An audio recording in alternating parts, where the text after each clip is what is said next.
Here with Dr. Stacy Sims of Osmo Nutrition.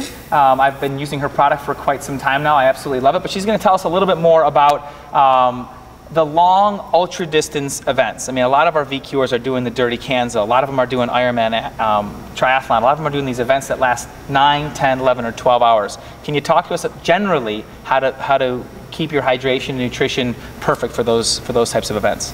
Yeah, it starts during taper week. Because during the taper week, you are actually repairing. So you're keeping your training at a low volume, higher intensity, but use that window to recover as if you would a heavier training program. So your protein and carbohydrate intake in and around the training.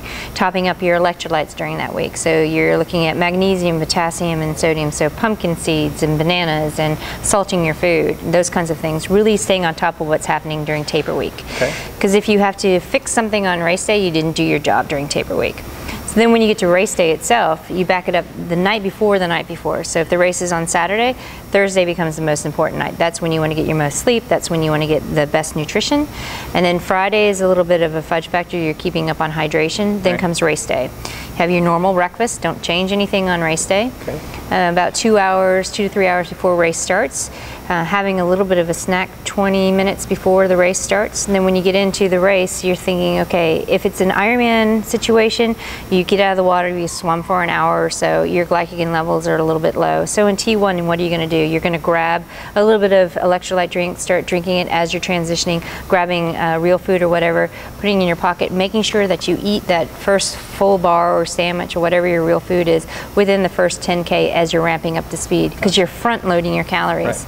You want solid food to front load so that you can draw from things as you keep going. Thinking calorie wise, not 20 minutes on the clock, but the sip, sip, nibble, nibble approach. Having an estimation of about 3.5 to 4 calories per kilogram of body weight per hour on the bike. You can afford to eat more on the bike than on the run. And hydration wise, at the top end, you're thinking about 0.2 ounces per pound. On the lower end, you can scale down, but generally focus on hydration and then nibble, nibble. Roughly 2 bottles an hour. Yeah. Roughly 2 bottles an hour. And nibble, nibble. Nibble, nibble, sip, sip. The whole time? The whole time.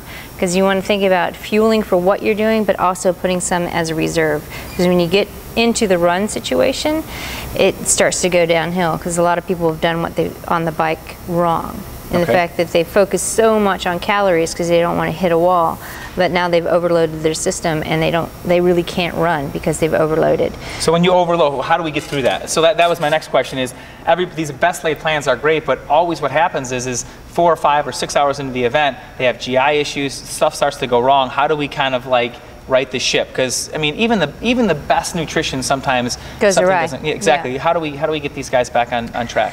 So if you start to have a low time on the bike and you just can't eat, oh, my stomach's a bit messy, can't eat, Tums in your pocket. So calcium carbonate helps with the intestine. It helps keep those intestinal cells close together so you don't leak out bacteria. It also helps with muscle contraction, so it prevents cramps.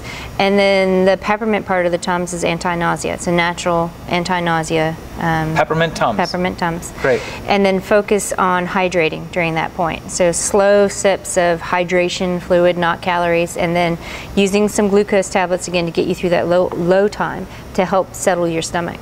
And then when you get onto the run, it's the same thing. If you get to a low time, think about, okay, well, I can't really put any more sugar in my stomach. So on course, you can always reach for pretzels and water, because then you have salt, water, and a little bit of carbohydrate. So that's kind of the emergency fix. In your pocket, always have Tums, and that almost always helps with most GI problems, any kind of cramping. That's a great tip. So late in the day, they're 9 or 10 hours in. Are they? They don't want. They're tired of eating the same old stuff. I mean, how do you change? Do you believe in the same food the entire time? Different food? What? No, as you get more dehydrated and more tired, you have all these fluid shifts and blood shifts that are happening in the body. So I think about it as pre-swim, swim, T1, first half of the bike, second half of the bike. Then T2, you're doing something like a little bit of a sodium fluid load. You could use diluted preload. You could add a little bit more salt to your normal drink. You could have white bread and salted jam, so you're having a little bit of a softer on the stomach, but getting more sodium in there. And then you think about the run in thirds, the first third, second third, last third of the run. The first third of the run, you still want to try to stay with as much solid food as you can.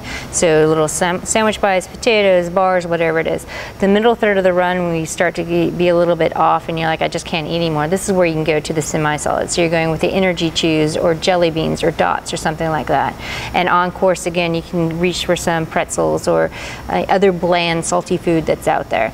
And then the last 1/3 of the run, it's all about maintaining pace. And this is where using glucose tablets that doesn't interfere with your digestion really comes into play. So some of my athletes go water, Coke, glucose tablets. They're not worried so much about the electrolytes because they've had the sodium in their food up to that point. They've done their job during taper week, and all they want to do is get to the finish line in a relatively even, fast pace. Great. There you have it, folks.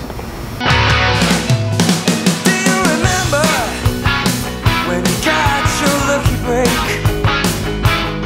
You're looking back now, and it seems like a mistake.